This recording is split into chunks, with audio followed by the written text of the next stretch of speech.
ಕಳೆದ ಅಧಿವೇಶನದಲ್ಲಿ ನಮ್ಮೆಲ್ಲ ಭಾರತೀಯ ಜನತಾ ಪಾರ್ಟಿಯ ಶಾಸಕರು ಏನು ರಾಜ್ಯ ಸರ್ಕಾರ ಮಂಡಿಸಲು ಹೊರಟಿದ್ದಂತ ಮುಸಲ್ಮಾನರಿಗೆ 4% ಸರ್ಕಾರಿ ಕಾಮಗಾರಿಗಳಲ್ಲಿ ರಿಸರ್ವೇಶನ್ ವಿಚಾರ ಇರಬಹುದು, ಮತ್ತೆ ರಾಜಣ್ಣ ಅವರು ಸಚಿವರು ಏನು ಹನಿ ಟ್ರ್ಯಾಪ್ ಆಗಿದೆ ಅಂತೇಳಿ ಕೆಲವು ವಿಚಾರವನ್ನ ಪ್ರಸ್ತಾಪ ಮಾಡಿದ್ರು.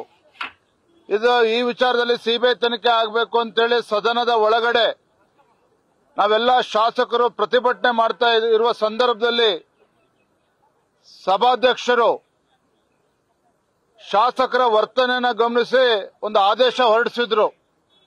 ನಮ್ಮೆಲ್ಲ ಭಾರತೀಯ ಜನತಾ ಪಾರ್ಟಿಯ 18 ಶಾಸಕರನ್ನ ಅಮಾನತುಗೊಳಿಸಿ ಕೆಲವು ಷರತ್ತುಗಳನ್ನು ಕೂಡ ಹಾಕಿದ್ರು.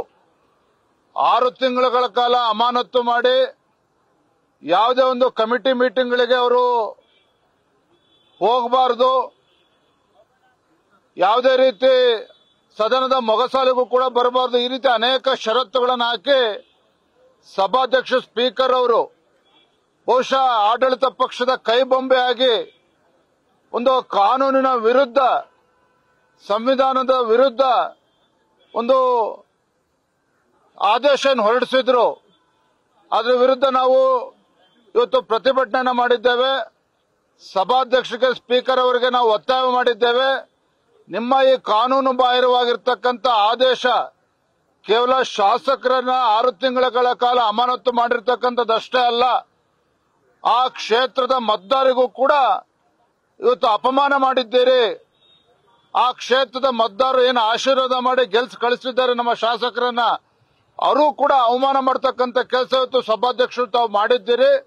ಹಾಗಾಗಿ ತತ್ಕ್ಷಣ ಏನು ತಮ್ಮ ಆದೇಶ, ನಮ್ಮ 18 ಭಾರತೀಯ ಜನತಾ ಪಾರ್ಟಿಯ 18 ಶಾಸಕರ ಅಮಾನತುಗೊಳಿಸಿರ್ತಕ್ಕಂಥ ಆದೇಶವನ್ನ ತತ್ಕ್ಷಣ ನೀವು ಹಿಂತೆಗೆದುಕೊಳ್ಬೇಕು. ಅಲ್ಲಿಯವರೆಗೂ ಸಭಾಧ್ಯಕ್ಷರು ತಮ್ಮ ಆದೇಶವನ್ನು ಹಿಂದೆ ತೆಗೆದುಕೊಳ್ಳೋದಿಲ್ವೋ ಅಲ್ಲಿವರೆಗೂ ಭಾರತೀಯ ಜನತಾ ಪಾರ್ಟಿ ಯಾವುದೇ ವಿಧಾನಸಭೆ ಮತ್ತು ವಿಧಾನ ಪರಿಷತ್ ಸದಸ್ಯರು ಯಾವುದೇ ಕಮಿಟಿ ಮೀಟಿಂಗ್ಗಳಿಗೆ ನಾವು ಭಾಗವಹಿಸೋದಿಲ್ಲ. ಈ ನಿರ್ಧಾರ ಈಗಾಗಲೇ ನಾವು ಪ್ರಕಟಣೆ ಮಾಡಿದ್ದೇವೆ. ಹಾಗಾಗಿ ನಾನು ಆಗ್ರಹ ಮಾಡ್ತೇನೆ, ನಾನು ಒತ್ತಾಯ ಮಾಡ್ತೇನೆ, ಮನವಿನೂ ಕೂಡ ಮಾಡ್ತೇನೆ ಸ್ಪೀಕರ್ ಅವರಿಗೆ.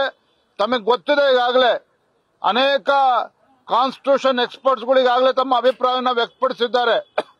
ಹಾಗಾಗಿ ಸ್ಪೀಕರ್ ಅವ್ರಿಗೂ ಕೂಡ ಅರ್ಥ ಆಗಿದೆ, ಅವರು ತೆಗೆದುಕೊಂಡಿರ್ತಕ್ಕಂಥ ನಿರ್ಣಯ ಅದು ಕಾನೂನು ಬಾಹಿರವಾಗಿದೆ ಅಂತೇಳಿ ಅವರು ಕೂಡ ಅರ್ಥ ಆಗಿದೆ.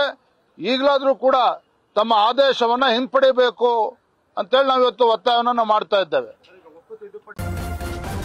ನ್ಯೂಸ್ ಫಸ್ಟ್, ನಿರ್ಭೀತಿಯಿಂದ ನಿಮ್ಮ ಪರವಾಗಿ.